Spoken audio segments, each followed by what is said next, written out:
ہمارے خاندان میں خاندان سے باہر شادی نہیں ہوا کرتی۔ ہم لوگ گاؤں میں رہتے تھے۔ میرا بابا گاؤں کے بہت بڑے زمیندار تھے۔ مجھے پڑھنے کا شوق ہے، اس لیے مجھے پڑھنے دیا گیا ہے۔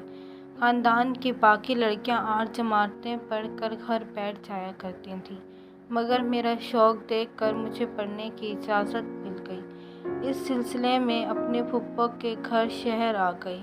مجھے بہت اچھا محسوس ہوا۔ میری پھپھو کے شوہر ڈاکٹر ہیں، جس کی وجہ سے ان کا شہر میں گھر تھا، مگر ان کا رہن سہن بالکل عام سا، مطلب کہ وہ سٹائل والے نہیں تھے، سادہ زندگی گزارتے تھے۔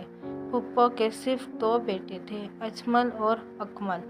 ان کی کوئی بیٹی نہیں تھی۔ اجمل بھائی تو مجھ سے بڑے تھے، ان کی شادی ہو گئی تھی تو 2 بچے بھی تھے، مگر اکمل مجھ سے بڑا تھا۔ ایک دن اکمل کا کوئی دوست آیا، میں باہر لان میں تھی۔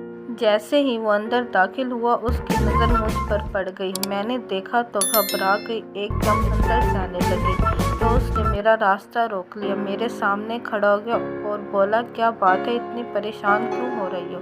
میں کوئی تمہیں کھا جاؤں گا؟ تو میں اس کی بات سن کر مزید گھبرا گئی، مارے خوف کے کہا، میرا راستہ چھوڑ دو، اور دوسری طرف سے اندر چلی گئی۔ خوف تھا کہ کہیں اور گھر کا کوئی فرد مجھے دیکھ نہ لے۔ بعد میں پتہ چلا کہ وہ اکمل کا دوست شایان تھا۔ اکثر اسے ملنے اس کے گھر آتا تھا، کیونکہ گھر میں کوئی لڑکی نہیں ہوتی تھی تو وہ آزادی سے آ جاتا تھا۔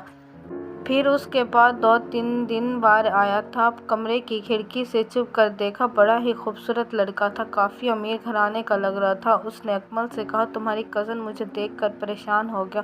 اکمل نے بتایا کہ ہاں بھائی، ہمارے گھر کی لڑکیاں پردہ کرتی ہیں، بلا وجہ کسی سے فری نہیں ہوتی۔ وہ میری کزن ہے اور یہاں پڑھائی کے سلسلے میں آئی ہے۔ پھر پتہ چلا کہ موصوف کو مجھ سے پہلی نظر میں محبت ہو گئی۔ اس نے اکمل سے میرے رشتے کی بات کی اور میرے والد کا پتہ پوچھا۔ اکمل نے بنا سوچے سمجھے میرے گاؤں کے گھر کا پتہ دے دیا۔ یہ بات اچھی طرح سے جانتا تھا کہ ہمارے خاندان میں خاندان سے باہر شادی نہیں ہوتی۔ یہ بھی جانتا تھا کہ میرے باپ اور بھائیوں کا مزاج کیسا ہے، مگر قسمت میں ہوتا تو ہو کر ہی رہتا ہے۔ یہ اس کی سرزد تھی کہ جو کچھ اس کے والدین میرے گاؤں گئے میرا رشتہ مانگ رہے تھے۔ اس کے والد بہت بڑے بزنس مین تھے، شاید اسی لیے اکمل نے ان کا پتہ بتا دیا کہ میرا رشتہ اتنے بڑے گھر میں ہو جائے گا، مگر وہ بھی میری طرح کم عمر تھا، طالب علم تھا، خاندان ان کی رسم و رواج سے واقف نہیں تھا، مگر میں لڑکی ہونے کے ناطے واقف بھی اور محتاط بھی۔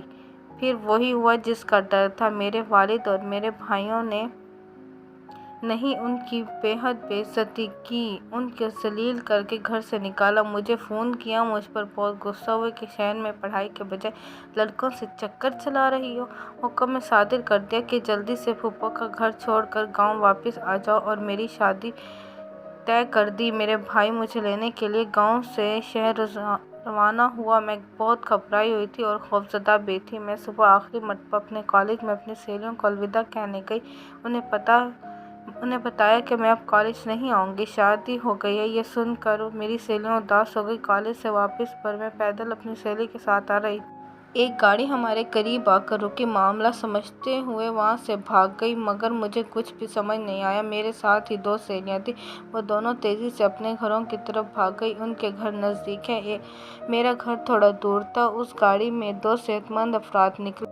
انہوں نے میرے منہ پر کپڑا رکھ دیا، میں بے ہوش ہو گئی۔ یہ لوگ مجھے وہاں سے اٹھا کر لے گئے۔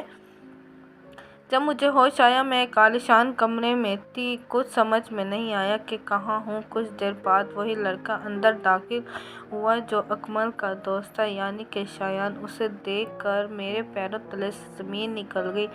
میں سوچ رہی تھی پتہ نہیں وہ کتنے غصے میں ہوگا، مگر وہ بولا، میں تمہارے ساتھ کچھ برا نہیں کروں گا، اور یہ میں نے میرے ڈیڈ نے کیا ہے۔